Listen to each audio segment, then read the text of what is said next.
which projects are more needed with regards to public space and the different aspects of this methodology that I mentioned earlier. So we come up with a plan, and of course, each of the actions that are listed in the end in the plan need to find proper finance. Some of this finance comes from federal budget. We cannot grow the network into many more cities because we as a ministry invest much more of our public budget in these particular cities, but some of them come from the state governments. We understand and we know that in Mexico, as in many other countries, municipalities don't have access to finance. So we help them or we incorporate their input towards these projects by asking them to change some of the local regulations so that we can improve the urban strategies in their particular cities, such as, for example, allowing for more dense construction in some parts of the city, and other things that have to do with regulation at the local level. Well, just an example. For example, what we are doing in Campeche, we are, and we had to work with the local government for that. We are building vertical homes to achieve 115 dwellings per hectare, which is way above the national mean in our country. Some of the cities are also places where we are implementing more climate change related projects, such as the Urban NAMA, which is the only urban crediting NAMA now existing and in place. We are piloting it in the city of Nuevo Laredo, which is a border city in Mexico, in a project that also engages the private sector. So this is a place where 4,000 homes are going to be built within the city, and we engage the developer, the housing developer, to comply with all the specifications of the urban NAMA. And the only way you can engage private sector into investing more than usual in a project is when they see that the three levels of government are working together, when they see that other international agencies or multilateral agencies, such as the World Bank, who is supporting the urban NAMA project, but are also investing carbon finance or climate finance as part of the total investment in one particular project. So they are happy to do that. Banks are also more secure to lend money into projects that have these characteristics, because they see that these projects are going to transcend the actual authorities that are there. Actually, here in Nuevo Laredo, we just had elections last year, and we are now working with the elected authorities, and the fact that we have international cooperation, the fact that we have multilateral cooperation, and the fact that we have the private sector working alongside with the three orders of government in Mexico allows and ensures that this project will transcend even the federal administration that ends in 2018, the actual one. And well, I will not go into a lot of detail, but the Urban NAMA, we just presented it today at the previous event in perspectives, actually with perspectives. But it looks into new housing, into water services, public lighting, waste management, and transport. And of course, with the idea to mitigate and obviously translate that emissions reductions into carbon credits. As you know, Mexico is, and of course, Dr. Lassi could explain that much better, but working very hard on our ETA. So we certainly believe that carbon markets are a very important and near future for us to achieve sustainable goals. And with regards to public spaces, this is an example in Cozumel Island. Cozumel is an island with more than 80,000 people living there. But it has a very good balance between nature, biodiversity, and of course population. It is part of the UNESCO M and B cities. It has been selected as one of the UNESCO's Men and Biodiversity catalog. And we designed a system of public spaces, of course, involving the citizen participation. They were involved in what will these public spaces have and how are they connected in a system of public spaces that will allow for people to live better in that city. And well, we have advanced in some of these projects. We have already more than 100 houses in Nuevo Laredo. We have a lot, 11 public spaces already being built in Cozumel. And this is a strategy that was only elaborated on September. So we are actually ourselves very happy and very pleased to see how this strategy is already in place, is already working, is already finding finance, not only from the public sector, but also from the private public engagement. And well, we have all discussed in different COPs how the Mexican housing NAMA was the first NAMA to be implemented worldwide. It's going quite well. We have more than 60,000 households within that framework. That is not accrediting NAMA, it is a supported NAMA. But one of the cities, and the largest actually, that is part of this network is Tijuana. And we have been quite successful building eco-homes in Tijuana with a performance of over almost 28% of energy efficiency in all aspects. Now, the Housing NAMA is a very important project, very large to explain in such a brief presentation, but Tijuana is also one of the cities where we are working. So we basically hope that at least in these 8 cities, this administration, Secretaria Rosario Robles and President Enrique Peña Nieto, can leave good examples so that this network transcends to the next administration and becomes a pathway towards sustainable urban achievement in our country. Thank you very much for your time.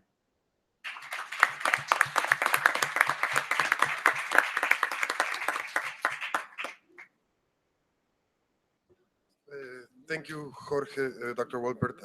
I would like to please invite Minister Murray to the stand if he could have a couple. He has a message for us.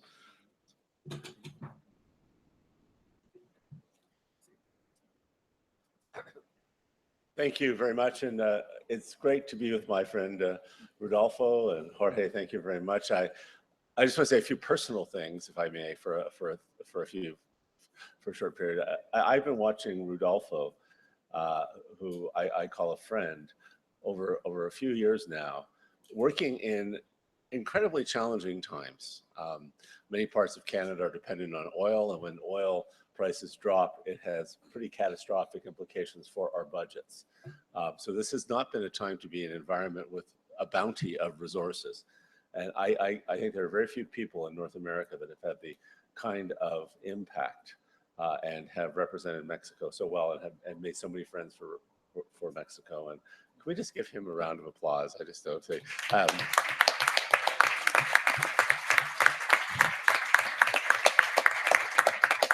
And I'm just getting to know Jorge, but Rodolfo tells me we're going to be very good friends and work together. And I also want to just acknowledge my friend Magdalena Ruiz, who's in the audience, my counterpart from the great state of Jalisco, and Governor Sandoval, who just led and achieved huge success with the Climate Summit of the Americas, the second one, a project that we've been working on together, which Patricia Espinosa described after the experience in Guadalajara as probably one of the most important events in implementing the Paris Agreement and mobilizing all orders of government. And Magdalena, I'm so proud to call you my friend, and you continue to be a great mentor and teacher. Thank you very much. So I want to talk about something a little different, because private-public partnerships have been very good in Ontario. They've also been problematic. We're having a great deal of difficulty getting the idea of net zero carbon into that dynamic. But what we've seen is a lot of private companies like Aliston, some of our bigger ones, who are now trying to build and design net zero infrastructure. And what we found out is it's not been through the 3P process that it's happened. It's actually been independently companies saying, we're going to start building net zero buildings, net zero technologies for our companies. It's actually been, in our experience, home builders now already building net zero residential subdivisions out ahead of government before we've even been able to update our building codes or even release the funds from our climate action program. And that's what I think is happening, is that civil society and business in many cases are doing that. So why is the infrastructure and the built environment in Ontario starting to change? It has nothing to do with climate change. It has nothing to do with this great desire to put geothermal or heat pumps or batteries or solar panels on roofs. It has to do with the fact that when you buy a net zero home, it comes without certain features that other types of buildings come. Most buildings come with big heating, cooling bills where we come from. That's one of the great things. Mother Nature is much kinder to Mexicans than she is to Canadians for a good part of the year. As a matter of fact, I'm going to Mexico in January to escape Mother Nature's view of Canada. Spending some time in Mexico City. So we have some different challenges, but many similar challenges.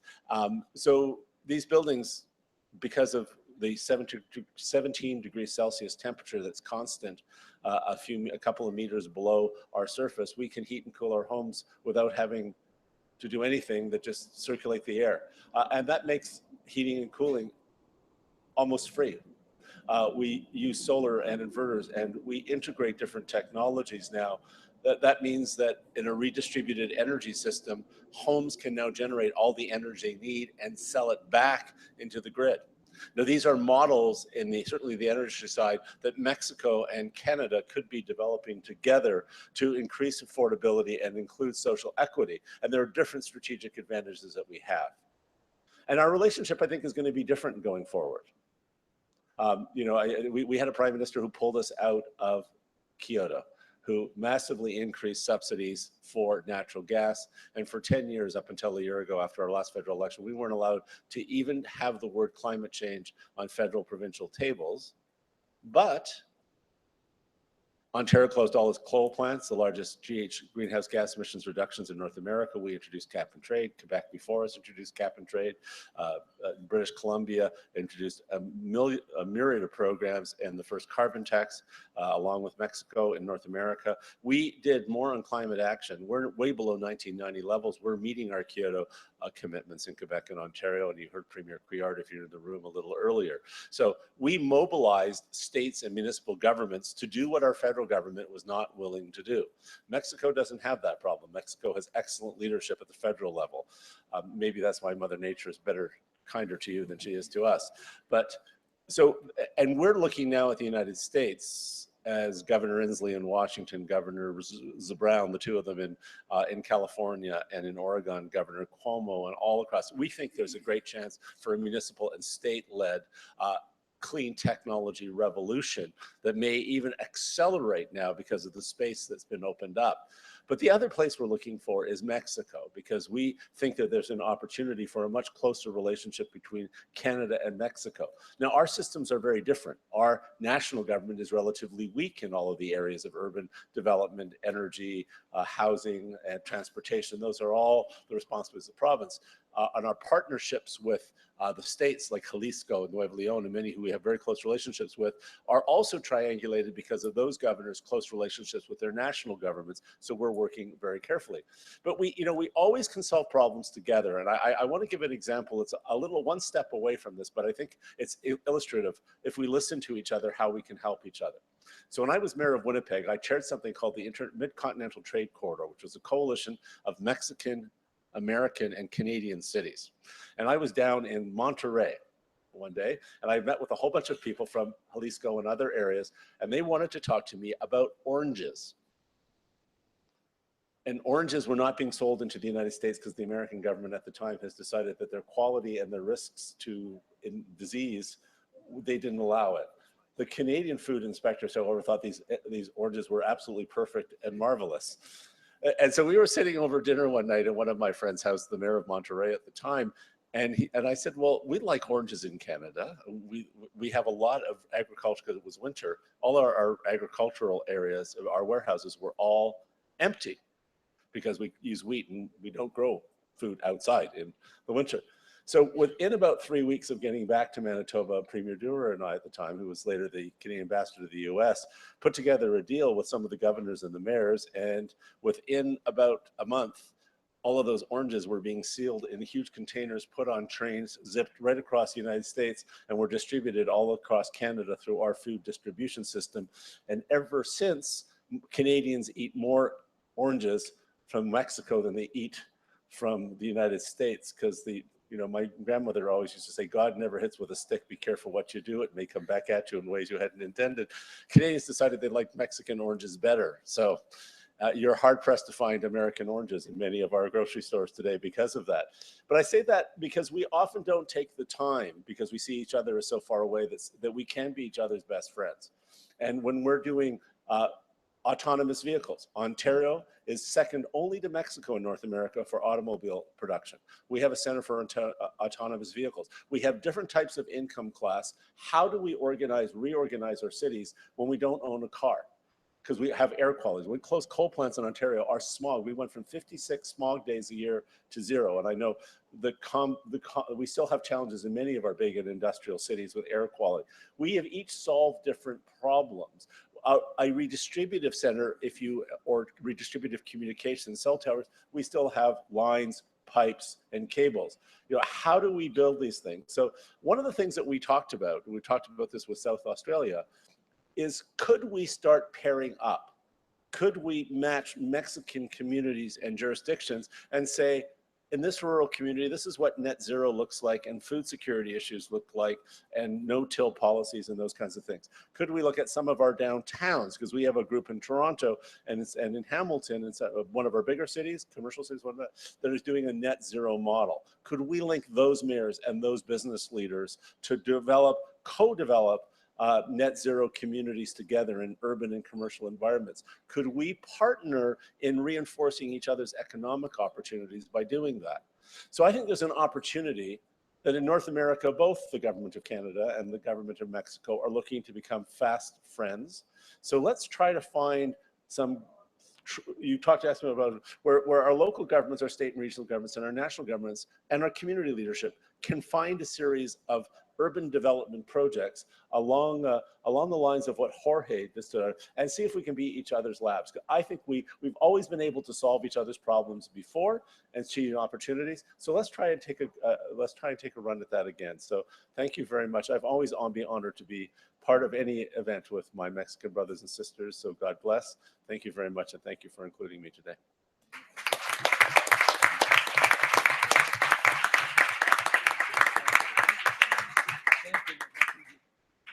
Thank you for the breath of fresh air. It's always refreshing to hear somebody that says he's meeting the Kyoto objectives that easily and just saying it right out without so many problems.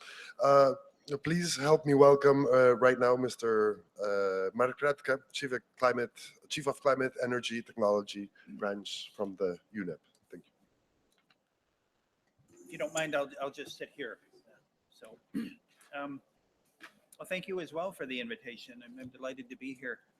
I work with many colleagues at our office in Paris who spend all of their time working on sustainable urban development and the links to sustainable building and construction. Yeah, thank you. I myself head our energy and climate mitigation work, and there are obviously close links between what we do in the energy parts of UNEP and climate mitigation and I would say, to be fair, the broader perspective that my colleagues who work on urban issues have.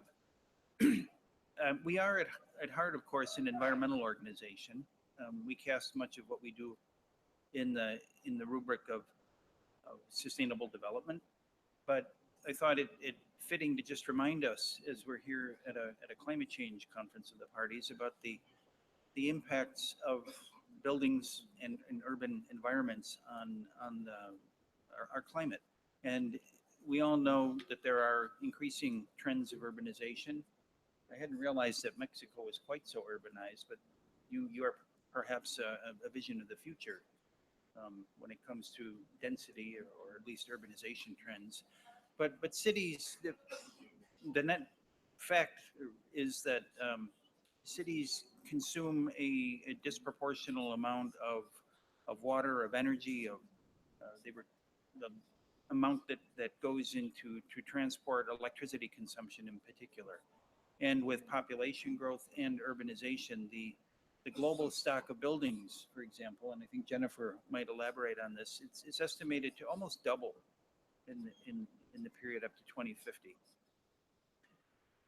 Now, look not at the top, which is just a sort of standard presentation of energy and climate, but if one takes a more holistic look at cities and urban environment, you're left with the inescapable fact that resource efficiency concerns are also dominant and really should be a part of any sensible, comprehensive effort at urban planning, and particularly when one looks out over decades. As I mentioned, resource use and materials extraction increases, of course, with population growth and economic growth. The amount of mineral extraction for construction materials essentially almost doubled in the period between 1992 and 2005. It's certainly more than doubled if we got more recent figures. And the question for an organization like UNEP is, how do we decouple the resource consumption trends from construction? And how can we go toward constructed facilities or an urban environment that doesn't have this net draw, this continuous draw on natural resources broadly? And the answer for us is more localized decisions and solutions. I wanted to talk or maybe focus on the way that we in UNEP think about how to integrate, let's say, what is sensible for a building and sensible for a smaller part of an urban agglomeration and sensible for the larger urban area.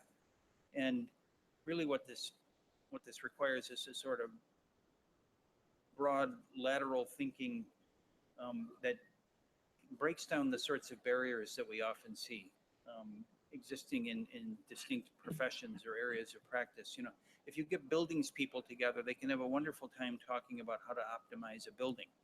If you get urban planners together, they can do a good job from the sort of large system. But how do you integrate the two is perhaps the real challenge.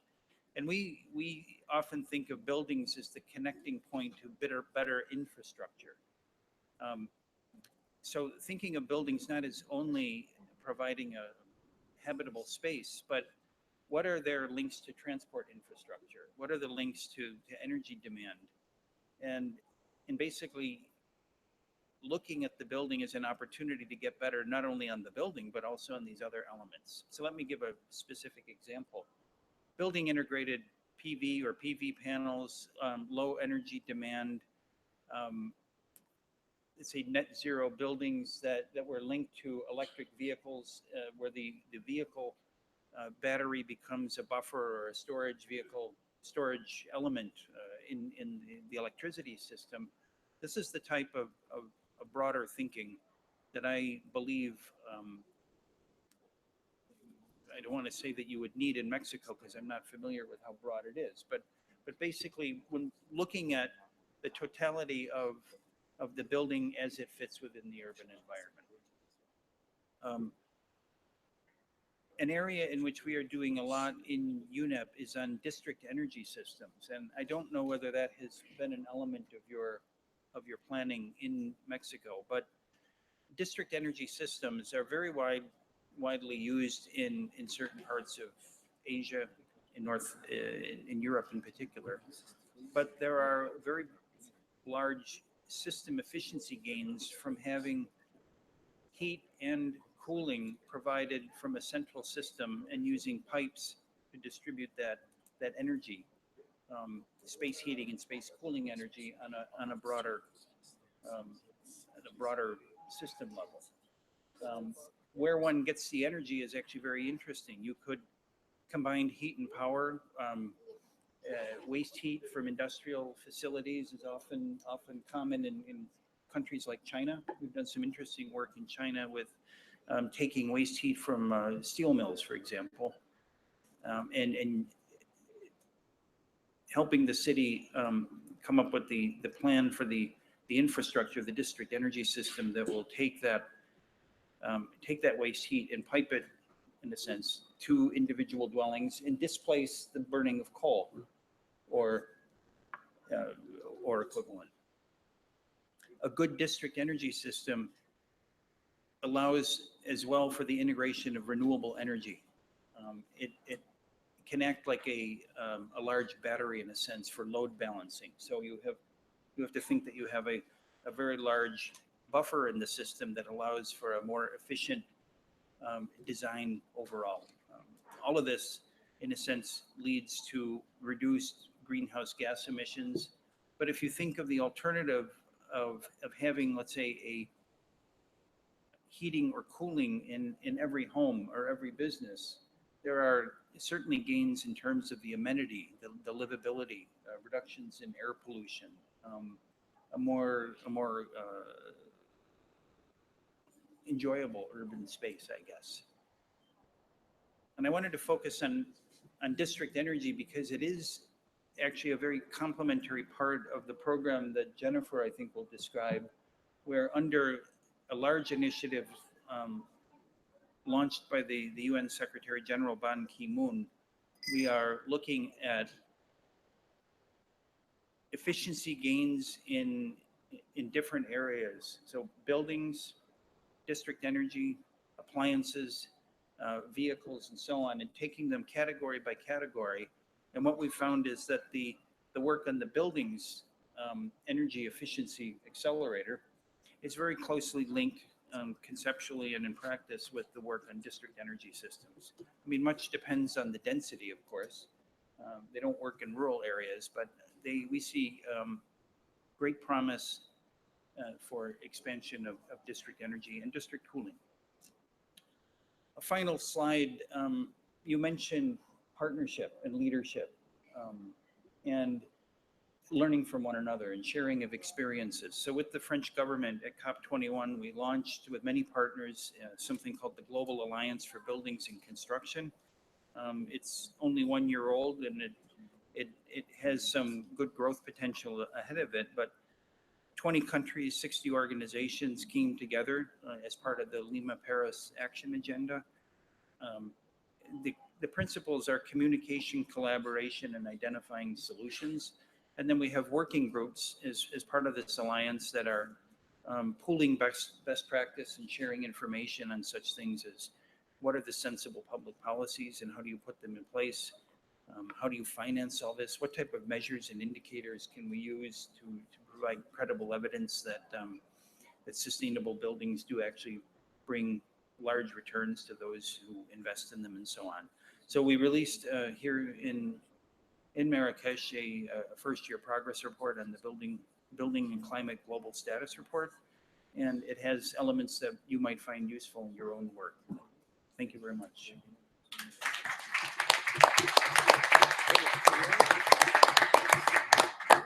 Thank you, Mr. Radka. Yes, this idea of lateral thinking and partnership is something that we will have to focus a lot in Mexico. There is a transversal table set up, ready for discussion. But fortunately, we do not only have Mexican government to deal with, we also have strong support from non-government organizations. And I would like to welcome Reforestemos Mexico to take the stand. Thank you. I would like to thank SEDATU for supporting us organizing this event. And yeah. Yes, when I'm going to be talking about biodiversity in the cities, and probably when you hear about biodiversity, probably the thing that you goes to your mind is that, really. Well, so I'm going to be making some definition, like urban biodiversity is all the living things. When I talk about living things, I'm talking about genes, species, and ecosystem. No, and when we're talking about species, I'm talking about all the bad things and the bad guys in the environment, even virus, bacteria. Those are also living things that are in urban areas, in places where more than 50,000 people live. And now when we talk about urban ecosystem, I'm talking about the way the living things and the non-living things like minerals, air, water, waste, pollution, all those non-living things are interacting. So when those interactions are okay, many environmental services are provided for human well-being, and where these interactions among the living and non-living things are doing okay, then the environmental services are providing us a quality of life. So something that is very interesting is like we can develop green infrastructure.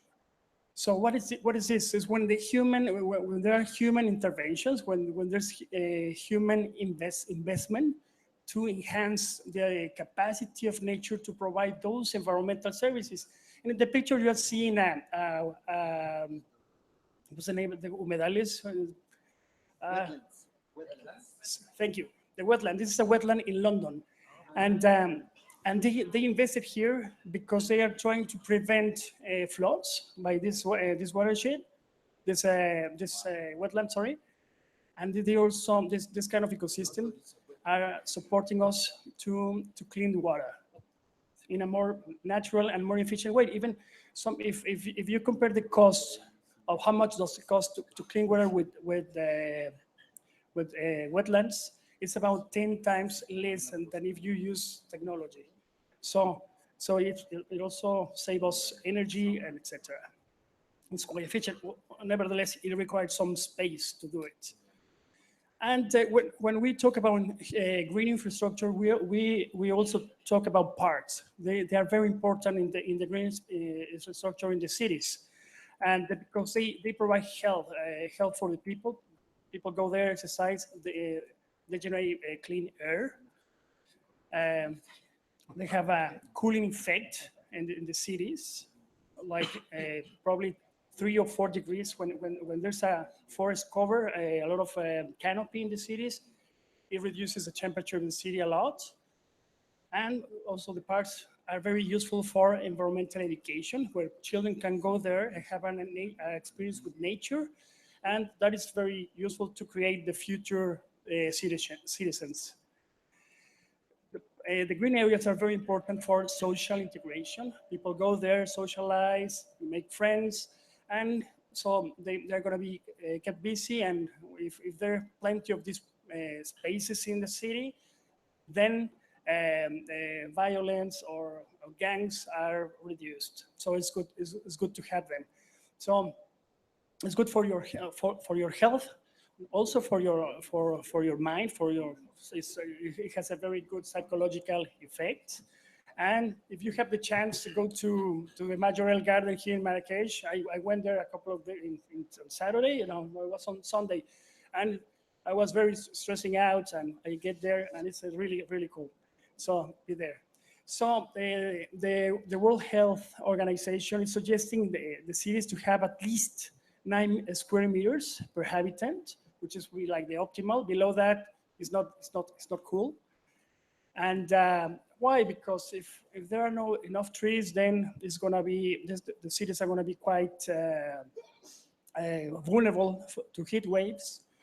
I don't know if you remember in 2003 how many people died in France, for example, for the heat waves. So having trees in the cities is good for that.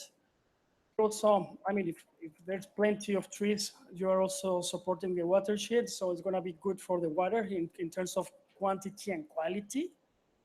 And of course, it's good for in terms of resiliency. This is the picture here is the Hurricane Alex that hit Monterrey City in Mexico in the year 2010. And because of the floods, a lot of the urban infrastructure was damaged. So, and it's because at the top of the watershed, there's a lot of it's lacking trees.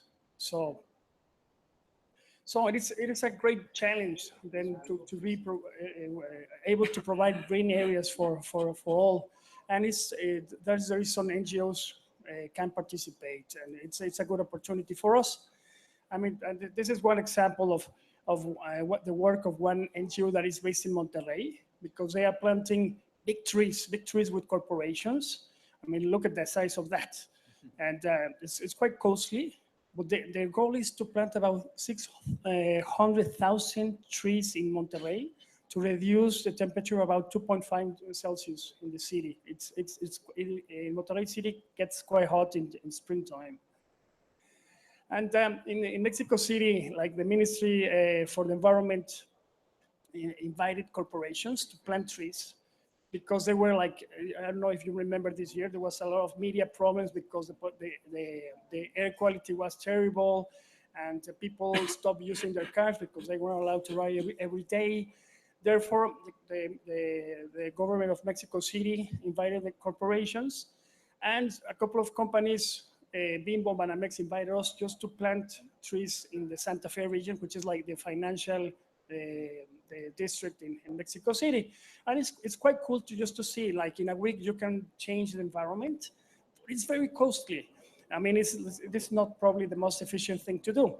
And I'm going to make a comparison with another story that we had in the same area, but it took us some time. Something that NGOs can do is to engage in this kind of projects in the long term. So we are not in a hurry. The Ministry for the Environment in Mexico was in a hurry. So what we did some years ago, we worked with ProNatura. We organized like a contest for schools. They were, you know, like the trees were dropping seeds, like acorns in the fall. So we organized the schools to collect the acorns, and I mean, imagine like 21 tons of acorns collected. Some of them were given to nurseries. Some of them were given to children. Raise the acorns at school, and some of the trees that they gave that they raised during the school year were given to HP, who was one of the sponsors of this project, and they planted the trees, and they were like this, and they look after the trees, and now you can see the picture. This is a picture taken in Google Maps, and probably the most interesting thing about these trees is probably they are the only native trees planted in the area. All of the I mean, look at the palm trees behind. Those are not from Mexico City, I can assure you. So it's like we can do it in the long term. Another example is the water funds. As I mentioned before, like Monterrey was struck by this hurricane, so we can really get together, like in this case, it's an NGO, TNC, organized NGOs, companies, governments to arrange this water fund. They have developed with FEMSA Foundation many water funds in Latin America. And what they do is just like to organize the water users.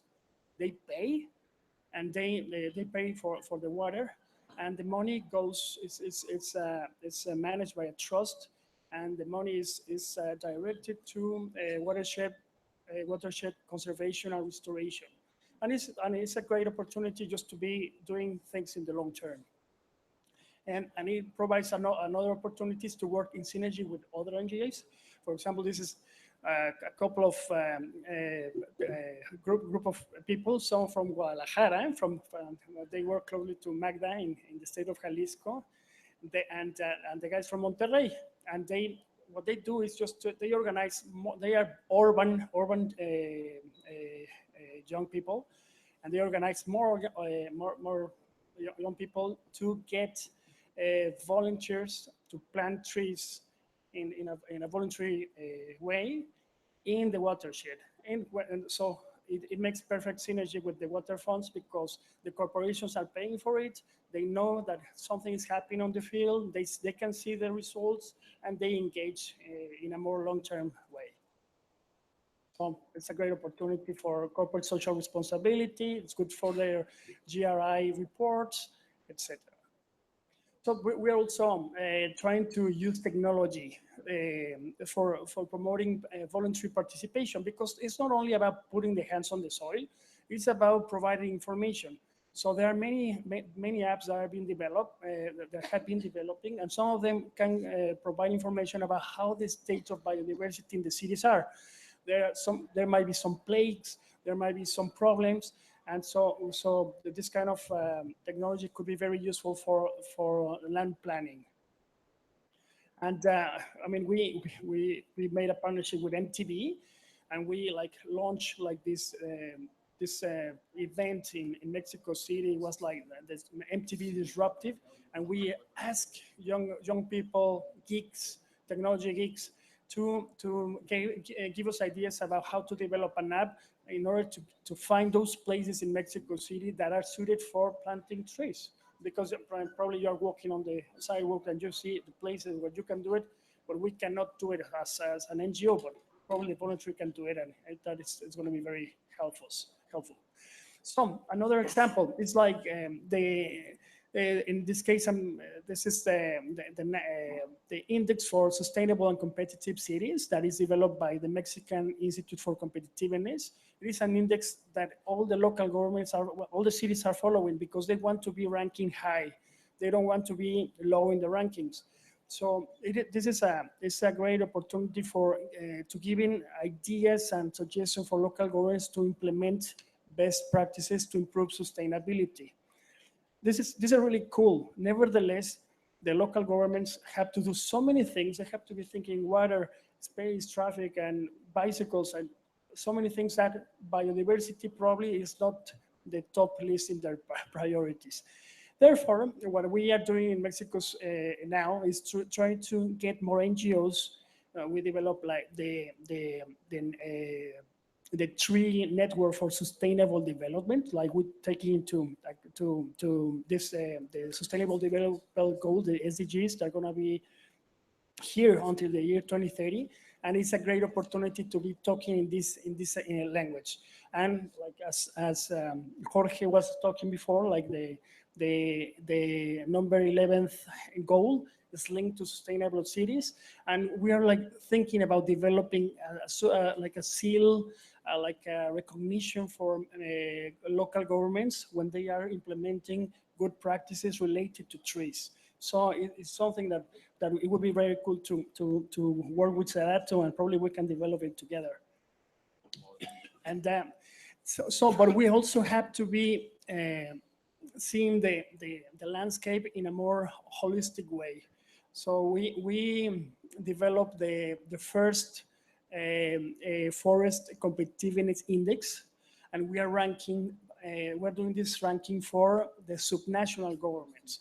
So what we want to do is to provide the state governments information so they can make forests more competitive in a wider perspective, because we want the people to stay in the forest, to look after the forest, and they don't migrate to the cities.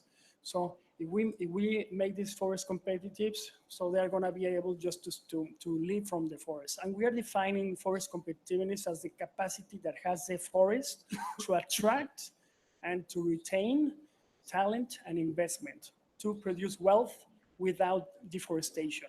So this is one of the other examples. So in conclusions, we as NGOs, we can generate information for decision making. We can help designing policies and incentives for local governments. We can develop a strategic bridge. We can bridge many sectors together. We can attract investment and communicate, engage people and society. So I just want to end here, like inviting you. It's going to be the COP, the Biodiversity COP this year, and we are organizing the Civil Society Forum and Wealth Forum, Civil Society and Youth Forum. It's going to be in Cancun.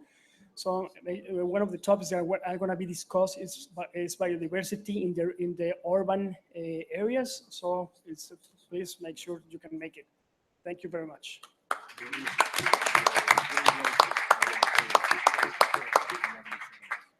Thank you, Ernesto, very much for the presentation. I think this type of innovative instruments and trying to match with MTV is something that we envy a lot, and trying to be as lateral thinking and actually interface with other sectors that we do not usually attract through our projects. But I think another panelist from our table also has a very good pulse on best available practices and innovative research and projects all around the globe. Talking about Jennifer Layke, of course, and the World Resources Institute. She is going to give us a couple of words as well. And I won't take up any more time because we're running late. Thank you all, and thank you to SEDATU for inviting me. And I'm pleased to see one of our partners in the state of Jalisco in the audience tonight. I am Jennifer Layke. I run our energy program at World Resources Institute, but I've spent the last 2 years working on sustainable cities.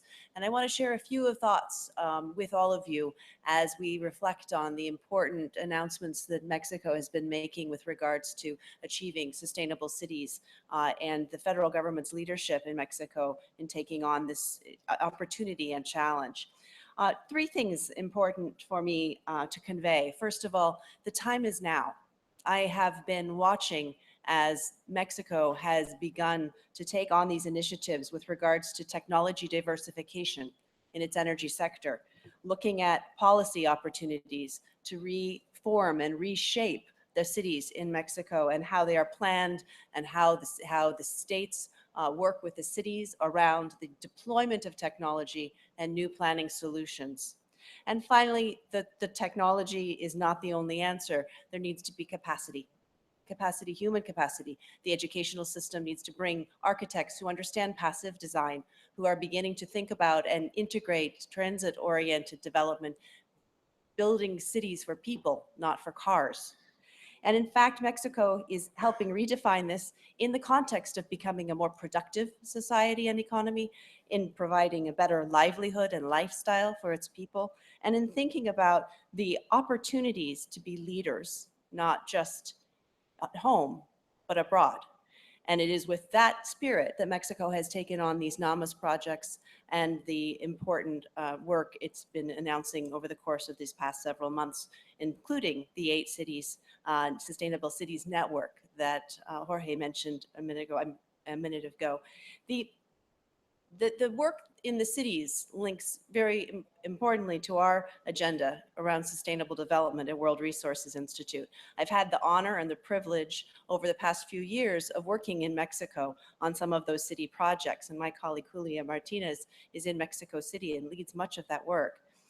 When I look at our work on the Building Efficiency Accelerator, which Mark Radke referred to earlier, we are working very hard to think about how a city can implement a plan to take action.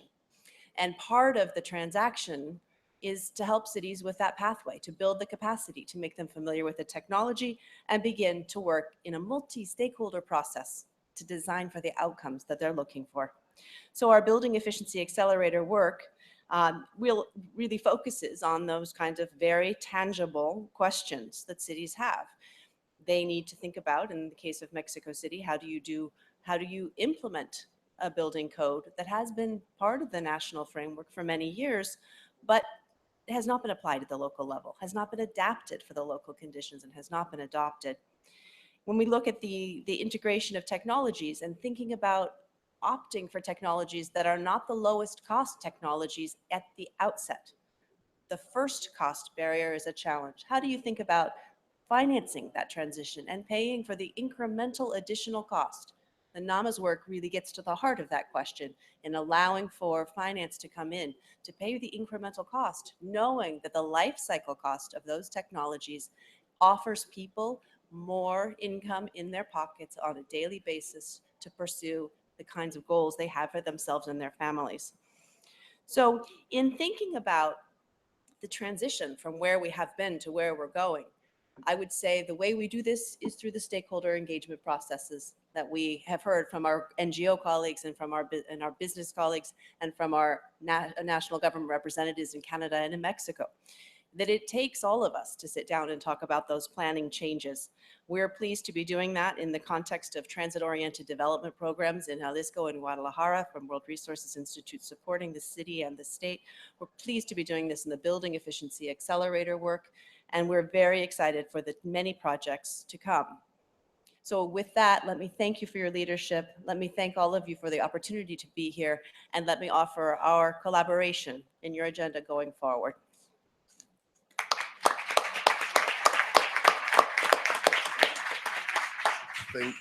Thank you very much, Jennifer, for your words.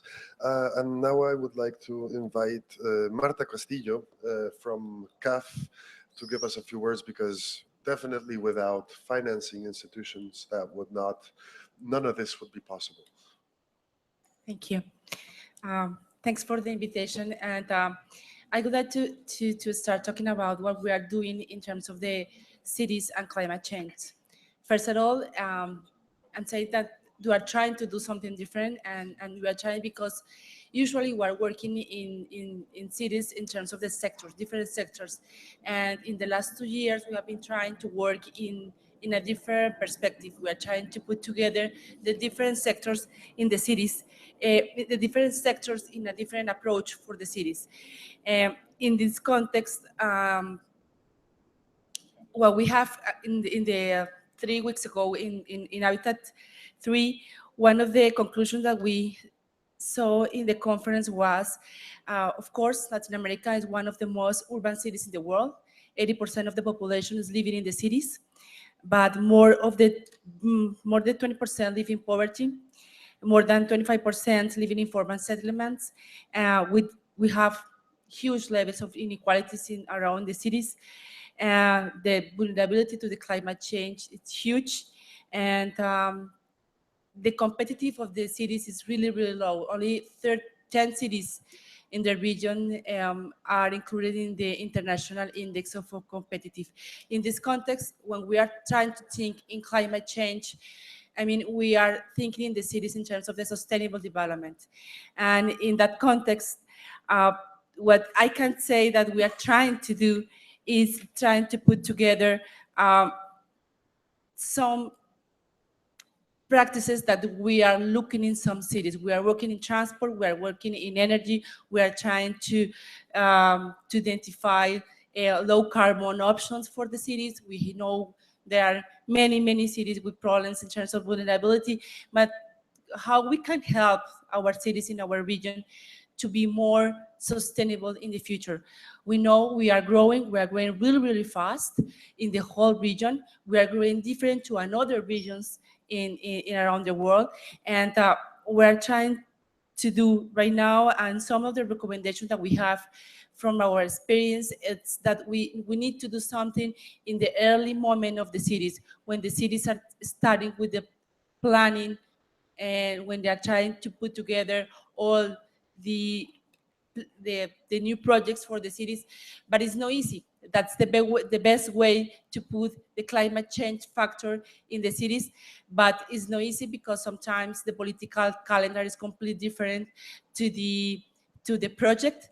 In other moments, all the administration spent the time making the perfect project, making the perfect formulation of the project, and when they are going to go to for the finance moment, is the change, is the different political time. So what we are trying to do right now is, one, is trying to help the cities with technical cooperation in order to include the climate change assessments in the portfolio that they have right now in the table. What you are doing? You are doing many things in the last years. So let's see what is the climate change in the portfolio, how we can make a very good assessment in a short time and try to help the city to decide for a better investment for the projects. One. The second, it's the financial instruments are the same. We have loans, we have credit lines, we are making co-financing with another banks from the region, but the main constraint in the cities is that usually they don't have access to the finance, and they have access because they don't have a very good opportunity to include the projects in the space for finance for the next year, and that's the reality. So if we want to change the cities in terms of the climate change, what we need to do is try to put all the portfolio at the right time in terms of the climate change. And that means that we have to make the assessments, and we can include some part of the of the options for the climate change at the beginning. We are working with 3 different regional banks of development, which is the French bank, with KfW also, and CAF, in the climate change program for cities in Latin America. And right now we have 3 different instruments. One is we are working in the urban footprints, which include water footprint and carbon footprints, and also the vulnerability index. But the experience of that was that we have a really good picture of the city, very good picture in terms of where is the emissions, where are the options for reductions, and now we are trying to put some additional loans and additional programs to finance these projects to reduce the emission reductions and also to promote the resilience in the cities. That's what we are trying right now. And but we are trying to include all these approach as a sectorial approach, but in a sectorial approach that include all the integral solutions for the city. It's not easy because internally as bank we also work as a sectors, but we have a very good experience right now in some cities in Brazil. We are trying to start the program in Ecuador and some another solutions for Bolivia. But those are initial programs that we are trying to put in place. And but we are very clear that if you are talking about climate change, we are talking about cities and sustainability. And that's the same answer. We cannot see the cities without, the other components and the whole picture of the city. That's the experience that we have right now in place, and we are trying to put together in new programs in the region. And we hope we can present to you a better solution in the future, and of course, trying to be with the cities and with the countries in terms of the climate change solutions in the short term. That's what we are doing right now, and we hope that's a solution in the short time for programs.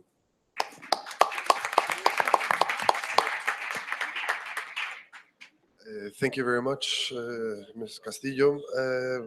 That is very, very good news, because we finally are trying to match up both private initiatives, the government setting is right, the legal framework is going on, and now finally we will have a few words from the control is over there. It's coming. Sorry, it's a little bit of confusion. We will finally have some words from Dr. Mikhailova from Perspectives to share his point of view. Yes, thank you very much. And I'm really pleased to be here on the podium with you. If we could get the slides up and running. Good, perfect. So essentially, I want to talk about carbon markets that have so far been mentioned on the side, because carbon markets are a very important tool to actually mobilize mitigation on a city level. So essentially, of course, we have really an immense potential for greenhouse gas reduction through building efficiency. If you look into the 4th IPCC report, this sector by far is the biggest mitigation potential, and so far it has not really been harnessed significantly. We as Perspectives have been pioneering this by developing the first whole buildings baseline methodology under the CDM. Essentially, this was developed for Masdar city in the UAE, and we then have applied this in the early phases of the NAMA in Mexico, where in the run-up to the Cancun conference, we were thinking of an approach that is on the one hand environmentally credible and on the other hand manageable for the monitoring, reporting and verification actors on the ground. So of course we will now use this to promote the concept of integrated climate finance, because so far we've seen that climate finance, market mechanisms and also local finance, international finance are often operating in silos. And then a Mexican building NAMA so far has been one of the pioneers in bringing together various sources of finance, commercial, bilateral, private, and therefore it's really a trailblazer and should be followed by NAMAs in other countries as well. Finally, I will give some recommendation for mobilizing mitigation in cities in general in the context of the COP. So here you see what I mentioned with regards to the IPCC estimates. Buildings are much more important than energy, more important than industry, and so far have not really got the attention they deserve. Of course, WRI initiatives and initiatives by other entities have tried to push mitigation in the city sector, but so far the potential has only really been scratched at the surface. And that's why we need to showcase the examples that work, and I think the Mexican building NAMA from 2010 has really shown how this could be done. Here I just give you some facts regarding the baseline methodology. Essentially, we don't look at specific mitigation technologies. We just look at the overall performance of the building. How much energy is used per square meter, and whether we use efficient air conditioners, efficient refrigerators, efficient light bulbs, or a good isolation of the building. That is not that important. What in the end counts is that the building in itself is more efficient.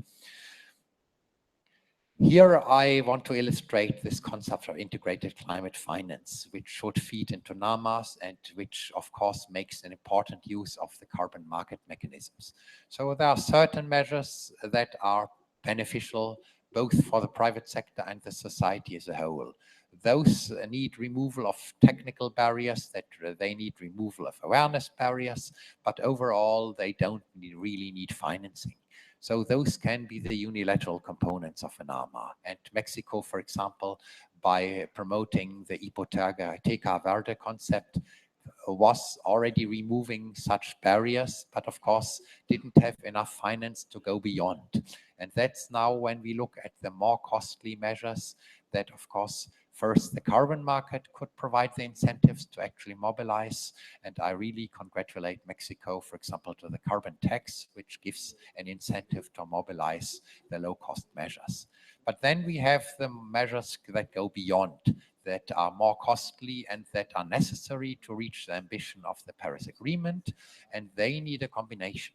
They need the revenues from the carbon markets. They need the funding from the international funds like the Climate Fund, and they need bilateral sources. And of course, I was very happy to hear this afternoon in an AITA side event that the government of Quebec is willing to provide funding for such activities and that are particularly targeted to developing countries. So we see this concept of integrated climate finance is gaining traction, and I hope that the negotiations are not keeping it up, but are promoting the concept. So to recommend, we should learn from the lessons in the past. We had the CDM, but the CDM was not appropriately structured for cities because city administrations think in 5-year election cycles, and therefore they don't have the same perspective as the private sector. We have therefore seen that NAMAs can overcome the barriers that the CDM faced, and in the Mexican context, I think the NAMA has now for the past 6 years really shown what can work and what also may be a bit difficult. And I think that building on the concept of Hipoteca Verde, one could of course bring in many more incentives to roll out the NAMA on a really countrywide basis. We should apply the whole buildings approach for monitoring, reporting, and verification, as well as baseline setting. And finally, we should try to bring in the cities in upscaled market mechanisms under the Paris Agreement and wholly apply the integrated climate finance approach. Thank you very much, and I'm looking forward to any comments or questions.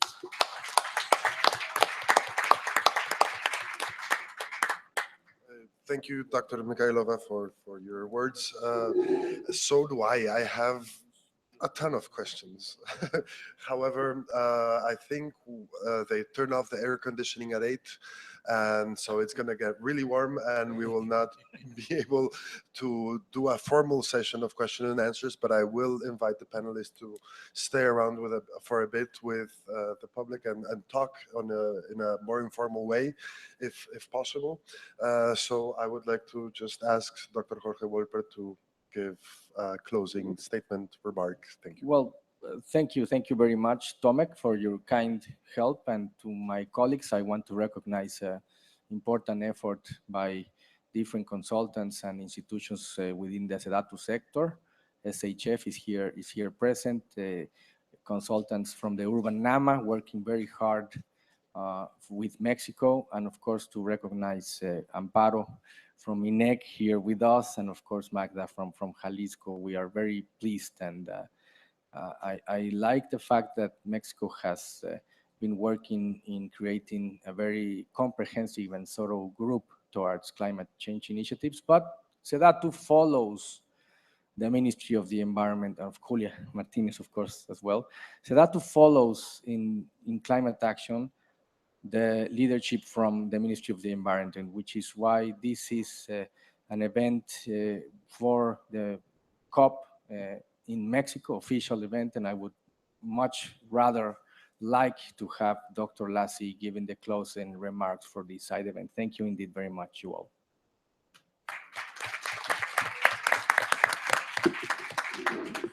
Well, I would like to congratulate Jorge and SEDATU because they put the seed in the cities, in specific cities. Now they have to grow and create sustainable spaces.